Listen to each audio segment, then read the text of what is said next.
believe I read that it said that you are a Black Power advocate and a Black movement lawyer. So my question is, how do you see the system today as compared to yesterday? Growing up in your experience of yesterday, how do you see the racial justice system, um, the law?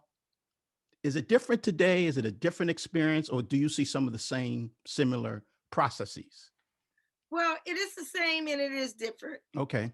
Sometimes the more things change, the more they remain the same.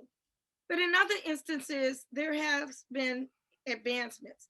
When I say I went into the policy arena, I came in there smack in the middle of um, the omnibus crime bills that were proliferating in the early 90s after the pronouncement of the war on drugs by um, Nixon. Okay. And this proliferation of all of these policies, there were no difference between the Republicans and Democrats.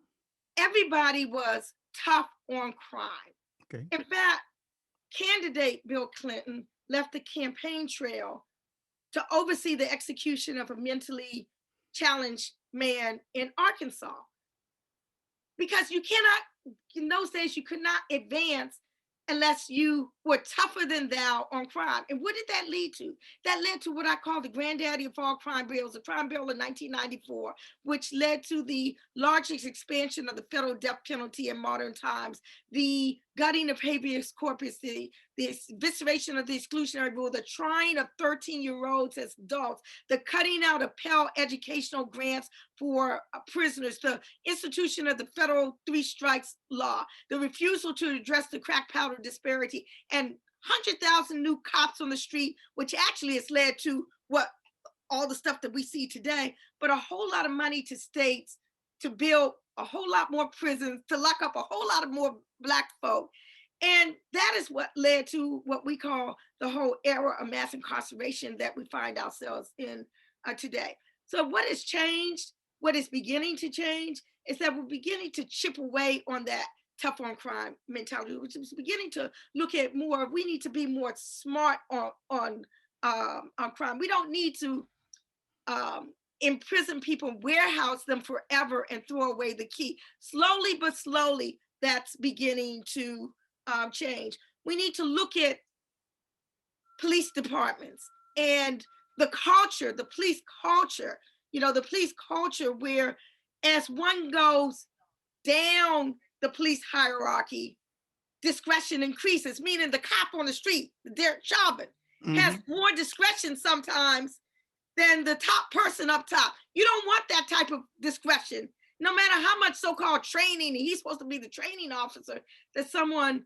might have. You have to rein in that discretion, particularly since, in the words of the Oath Keepers, one of those ultra white supremacist terrorist groups, they say that we have thoroughly infiltrated law enforcement. That's what they said. Yeah. And we saw some of that on January 6th, the January 6th insurrection, at the Capitol. So what has changed? People are realizing that they're not going to take this anymore. That's what led to all of the protests in the streets. It's a sad commentary, however, Doc.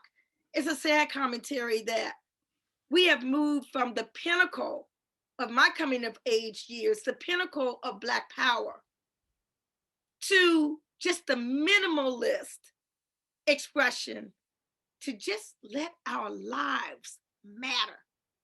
I mean, that's a sad commentary. Yeah. We go from Black power to just let me breathe. Yeah. That says something in and of itself. We got a long way to go.